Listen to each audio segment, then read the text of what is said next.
Hi అండి, welcome back my channel veg foodies RJY. ఇవాళ మార్నింగే లేచి ఫస్ట్ అన్నం వార్చేసి తర్వాత పిల్లలకి టిఫిన్ చేసేసి ఇప్పుడు కర్రీ చేస్తున్నాను.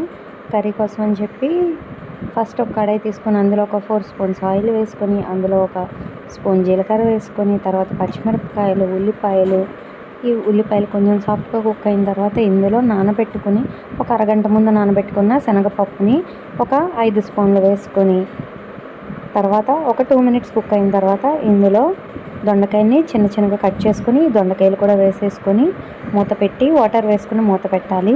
ఇది మగ్గిన తర్వాత దొండకాయ కూడా కుక్ అయిన తర్వాత ఇందులో చింతపండు, ఉప్పు, కారం కూడా వేసుకొని సరిపోయిందో లేదో సాల్ట్ అది అడ్జస్ట్ చేసుకుని చూసుకొని దించేయడమేనండి. తర్వాత అన్నం వరకు తీసేసి క్యారేజ్ పెట్టేసి స్నాక్స్ కోసం అని చెప్పి ఈరోజు ఈ పింక్ కలర్ ఉంటుంది కదా, ఈ డ్రాగన్ ఫ్రూట్ పెట్టాను. అంతేనండి. సబ్స్క్రైబ్ చేయడం మర్చిపోకండి. Thanks for watching.